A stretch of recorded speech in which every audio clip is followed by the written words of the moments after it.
گنچے کھلا دیے ہیں، جس راہ چل دیے ہیں،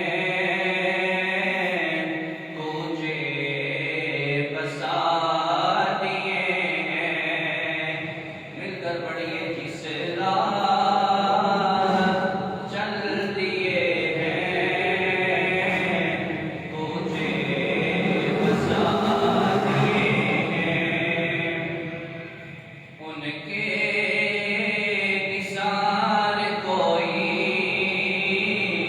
کیسے ہی رنج میں ہو، جب یاد آ گئے ہیں، سب غم بھلا دیے ہیں۔ اور اعلیٰ حضرت جب سفر حج پر جا رہے تھے، رستے میں ایک واقعہ پیش آیا، سیلاب۔ جب سمندر میں سفری بحری جہاز پہ بیٹھ کر جب جا رہے تھے، سمندر میں طوفان آ گیا۔ پھر اعلیٰ حضرت نے یہ شعر لکھا، آنے دو یاد ہو دو، اب تو تمہاری جانب کشتی تمہیں پہ چھوڑی، لنگر اٹھا دیے ہیں، کشتی تمہیں پہ چھوڑی، لنگر اٹھا دیے ہیں۔ اللہ کیا جہنم اب بھی نہ سرد ہوگا، رو رو کے مصطفیٰ نے دریا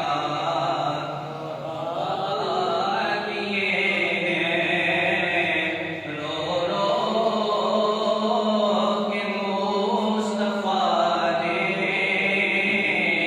دریا دیے ہیں۔ دلہا سے اتنا کہہ دو، پیارے سواری روکو، مشکل میں ہیں باراتی، پرخار بادیے ہیں، ان کی مہک نے دل کے گنچے کھلا دیے ہیں، جس راہ چل دیے ہیں، تجھے بسا دیے ہیں۔ اللہ جل مجدہ کی حمد و ثنا کے بعد نبی اکرم نور مجسم شفیع معظم ہادی کل دانائے سبل مختار رسول مدنی رسول جناب محمد مصطفیٰ صلی اللہ تعالی علیہ وعلا آلہ واصحابہ وبارک وسلم کی بارگاہ عالی شان کے اندر درود و سلام کا نذرانہ عقیدت و محبت عرض کرنے کے بعد، گرامی قدر واجب احترام مسلمان دوستو، بزرگو، بھائیو، السلام علیکم ورحمۃ اللہ وبرکاتہ۔ حضرات گرامی، جیسا کہ آپ سب کو بخوبی اس بات کا علم ہے کہ ہمارے اسلامی سال کا 8واں مہینہ، اس کی آج 5 تاریخ ہے۔ مہینے کا نام شعبان المعظم ہے۔ کیا نام ہے؟ شعبان المعظم۔ یہ ہمارے اسلامی سال میں سے 8واں مہینہ ہے۔ نبی پاک علیہ السلام آپ کو اس مہینے کے ساتھ بہت ہی گہری محبت تھی۔ نبی پاک علیہ السلام کو اس قدر اس مہینے کے ساتھ محبت تھی، اس مہینے کی عظمت و شان کیا ہے، اس کا اندازہ اس بات سے لگائیے کہ نبی پاک علیہ السلام نے ارشاد فرمایا، اے میرے صحابہ، شعبان شہری، اے میرے صحابہ شعبان میرا مہینہ ہے، شعبان میرا مہینہ ہے۔ جس مہینے کو نبی پاک اپنا فرما دے اس کی عظمت و شان کا عالم کیا ہوگا۔ حضرت اسامہ بن زید رضی اللہ تعالیٰ عنہ آپ راوی ہیں، نبی پاک علیہ السلام نے ارشاد فرمایا اے میرے صحابہ شعبان کا مہینہ رجب اور رمضان کے درمیان میں ہے۔ ایسا ہی ہے، رجب ہمارا مہینہ گزر چکا، اب شعبان شروع ہو گیا ہے، الحمدللہ اس کے بعد ہم رمضان کی بہاریں بھی لوٹیں گے۔ نبی پاک علیہ السلام نے ارشاد فرمایا اے میرے صحابہ شعبان کا مہینہ رجب اور رمضان کے درمیان ہے، ہم لوگ اس سے غافل ہوتے ہیں۔ اے لوگوں سن لو، شعبان کا مہینہ رجب اور رمضان کے درمیان میں ہے، لوگ اس سے غافل رہتے ہیں۔ اس مہینے میں بندوں کے اعمال اٹھائے جاتے ہیں۔ اس مہینے میں بندے نے جو سارے سال میں جو عمل کیے ہیں وہ اللہ پاک کی بارگاہ میں پیش کیے جاتے ہیں۔ اور نبی پاک علیہ السلام نے آگے ارشاد فرمایا کہ مجھے یہ بہت بات زیادہ پسند ہے کہ جب میرے اعمال اٹھائے جائیں تو اس وقت میں روزے دار ہوں۔ جس وقت میرے اعمال رب کی بارگاہ میں پیش کیے جائیں اس وقت میں روزے کی حالت میں ہوں۔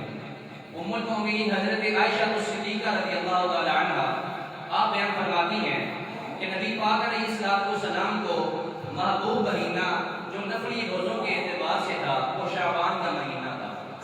نبی پاک علیہ السلام سب سے زیادہ نفلی روزے شعبان کے مہینے میں رکھتے تھے۔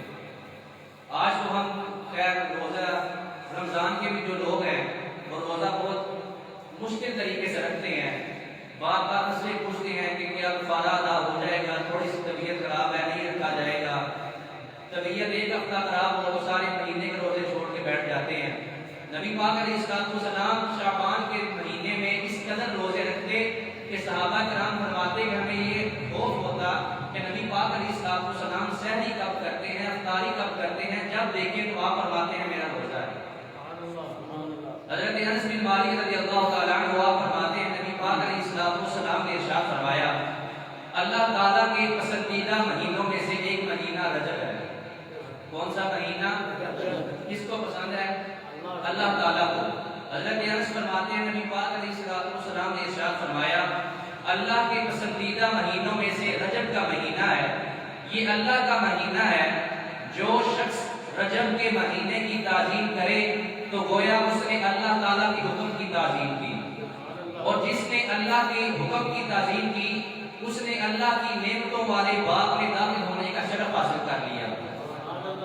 اور آگے ارشاد فرمایا اور شعبان میرا مہینہ ہے، جو شخص شعبان کی تعظیم کرے گا گویا اس نے میرے حکم کی تعظیم کی، اور جو میرے حکم کی تعظیم کرے گا یعنی قیامت کے دن میں اس کی شفاعت کروانے والا وہاں موجود ہوگا۔ اور آگے ارشاد فرمایا ماہ رمضان میری امت کا مہینہ ہے۔ سب پیار سے کہیے سبحان اللہ۔ نبی پاک علیہ السلام نے فرمایا رجب کا مہینہ اللہ کا مہینہ ہے، اور شعبان یہ میرا مہینہ ہے، اور رمضان یہ میری امت کا مہینہ ہے۔ جو شخص رمضان کے مہینے کی تعظیم کرے گا اور اس کی حرمت کی تعظیم کرے اور اس کی حرمت ریزی نہ کرے، یعنی کہ جب رمضان کا مہینہ آ جائے تو رمضان کے مہینے کا ادب کرے، احترام کرے، اس کی حرمت کرے، اس کی حرمت پابندی نہ کرے، اس کو ملے گا کیا؟ اور اس کے دن کے روزے رکھے، رمضان میں سارے دن سارا مہینہ روزے رکھے اور راتوں کو قیام کرے، تراویح ادا کرے، نفل ادا کرے، اللہ کی عبادت کرے اور اپنے اعضاء کی حفاظت کرے، اور اپنے اعضاء کی حفاظت کرے یعنی کہ اپنی آنکھوں کی حفاظت کرے، کوئی بری چیز نہ دیکھے، اپنی زبان کی حفاظت کرے، کسی کو تکلیف نہ دے، اپنے کانوں کی حفاظت کرے، کوئی غلط بات نہ سنے، اپنے جسم کے ہر عضو کی حفاظت کرے، کسی برے کام میں مشغول نہ ہو اور راتوں کو قیام کرے، اور وہ رمضان میں سے اس طرح نکلے گا کہ اللہ تعالیٰ اس کو بخش دے گا۔ رمضان کے مہینے میں سے جب وہ نکلے گا تو وہ اس حالت میں ہوگا کہ اللہ تعالیٰ اس کو بخش چکا ہوگا۔ یہ عظمت و شان ہے اس رجب کے مہینے اور شعبان اور رمضان کے مہینے کی۔ حضرت انس رضی اللہ تعالیٰ عنہ فرماتے ہیں کہ نبی پاک علیہ السلام آپ کی یہ عادت مبارکہ تھی کہ جب رجب کا مہینہ آ جاتا تو یوں دعا فرماتے، اے اللہ عز و جل برکت عطا فرما ہمارے لیے رجب میں. کیا فرماتے؟ سب مل کر کہیے، اے اللہ عز و جل برکت عطا فرما ہمارے لیے رجب میں اور شعبان میں، اور ہمیں پہنچا دے رمضان تک. یعنی کہ رجب کے مہینے میں نبی پاک یہ دعا فرماتے ہوتے ہیں. انشاءاللہ میرے ساتھ آپ بھی یہ دعا کیجیے گا کہ یا اللہ ہمیں رجب اور شعبان میں برکتیں عطا فرما، اپنی رضا عطا فرما اور ہمیں رمضان تک پہنچا دے. حضرت انس رضی اللہ تعالیٰ عنہ کی ایک اور روایت ہے، نبی پاک علیہ السلام نے ارشاد فرمایا، شعبان کا نام شعبان اس لیے رکھا گیا ہے کہ اس میں روزہ رکھنے والے کے لیے بہت بہتریاں بکھری پڑی ہیں، یہاں تک کہ وہ جنت میں داخل ہونے کے لیے ان نیکیوں کو اٹھاتا پھرتا ہے. نبی پاک علیہ السلام کا ایک اور ارشاد گرامی شعبان کے مہینے کے متعلق آپ نے فرمایا، شعبان میرا مہینہ ہے اور رمضان میری امت کا مہینہ ہے. شعبان کفارہ ادا کرنے کا مہینہ ہے. کیا ادا کرنے کا؟ اپنے گناہوں کا کفارہ ادا کرنے کا، توبہ کرنے کا مہینہ ہے کہ یا اللہ پورے سال میں جتنی گناہ ہوئے، غلطیاں ہوئی، کوتاہیاں ہوئی، ان کو معاف فرما اور ہمیں رمضان میں اپنی عبادت کی توفیق عطا فرما. اور آگے فرمایا، اور ماہ رمضان یہ پاک اور صاف کرنے والا مہینہ ہے. نبی پاک علیہ السلام نے ارشاد فرمایا کہ ماہ رمضان کی دوسرے مہینوں پر اس طرح فضیلت ہے کہ جیسے قرآن مجید کی باقی کتابوں پر، جیسے قرآن مجید کی باقی کتابوں پر فضیلت ہے، اسی طرح ماہ رمضان کی دیگر 11 مہینوں پر ایسے ہی فضیلت ہے. اور فرمایا کہ شعبان کی دوسرے مہینوں پر ایسے فضیلت ہے کہ جیسی میری تمام انبیاء اور مرسلین پر فضیلت ہے. جیسے میری تمام انبیاء اور مرسلین پر فضیلت ہے، اسی طرح شعبان کی باقی تمام مہینوں پر فضیلت ہے. اور آگے فرمایا ہمارے رمضان کی اتنی فضیلت ہے کہ جیسے اللہ رب العالمین کی تمام مخلوق پر فضیلت ہے. جیسے اللہ رب العالمین کی تمام مخلوق پر فضیلت ہے، اسی طرح ماہ رمضان کی دیگر مہینوں پر فضیلت ہے. حضرت انس بن مالک رضی اللہ تعالیٰ عنہ فرماتے ہیں کہ صحابہ کرام رضوان اللہ علیہم اجمعین ان کا یہ معمول تھا کہ جب شعبان کا چاند دیکھتے تو قرآن پاک کی تلاوت میں مشغول ہو جاتے. اس کی تلاوت میں، قرآن پاک کی تلاوت میں، جو ہم کبھی کھولتے نہیں.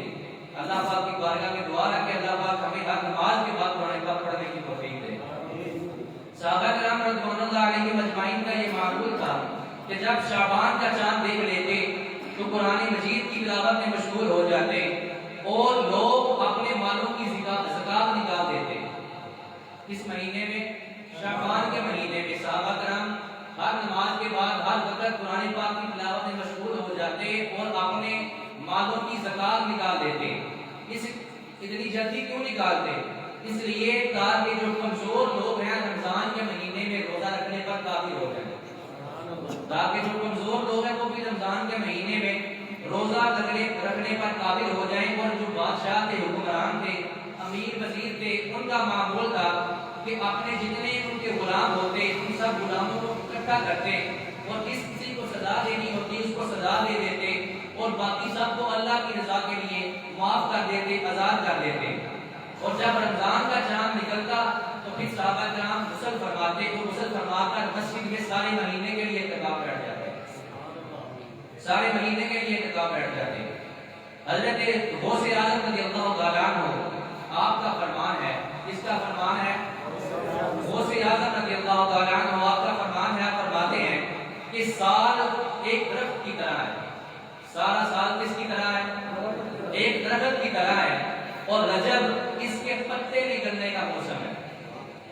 سارا سال ایک درخت کی مانند ہے اور رجب کا مہینہ سال کے اندر پتے نکلنے کے موسم کی طرح ہے اور شعبان یہ پھل بننے کے موسم کی طرح ہے اور رمضان کا مہینہ یہ پھل توڑنے کے مہینے کی طرح ہے. اور حضرت عبد الرحمن صفی رحمۃ اللہ علیہ آپ بیان فرماتے ہیں کہ رجب کا مہینہ زمین میں، دل کی زمین میں نیکی کا بیج بونے کا مہینہ ہے. رجب کا مہینہ دل کی زمین میں نیکی بونے کا مہینہ ہے اور شعبان کا مہینہ نیکیوں کی کثرت کے ساتھ اس کو آبیاری کرنے کا مہینہ ہے اور رمضان کا مہینہ فصل کو کاٹنے کا مہینہ ہے.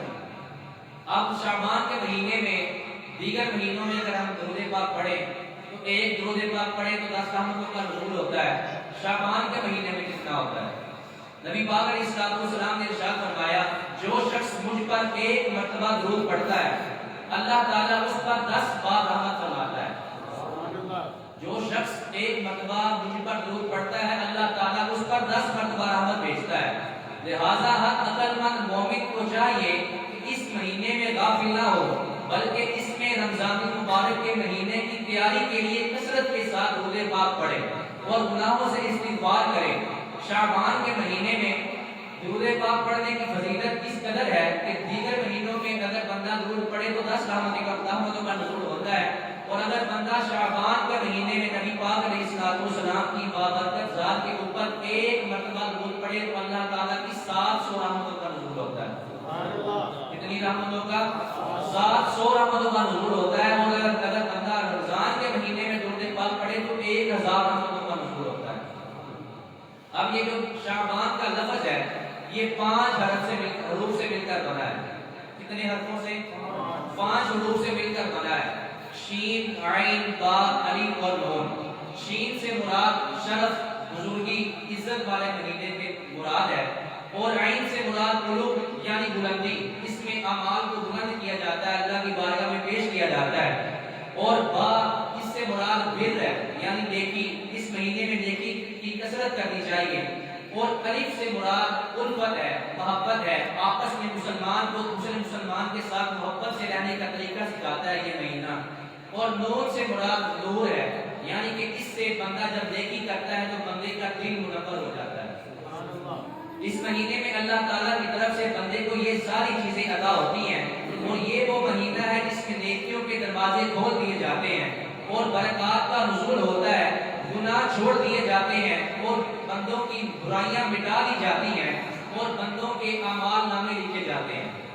جو اس نے آگے سارے سال میں جو اعمال کرنے ہوتے ہیں وہ اللہ تعالیٰ اس مہینے میں لکھتا ہے. اور جس نے مرنا ہوتا ہے اس کا بھی لکھتا ہے اور جس نے پیدا ہونا ہوتا ہے اس کا بھی اسی مہینے میں اندراج کیا جاتا ہے، لکھا جاتا ہے.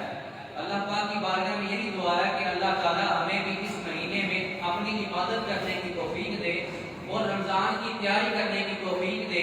جو ہم نے غلطیاں کی، کوتاہیاں کی، گناہ کیے ان سے پکی اور سچی توبہ کی توفیق دے. اور آخر میں ایک اعلان ہے، یہ سماعت فرما لیجیے. جامعہ مسجد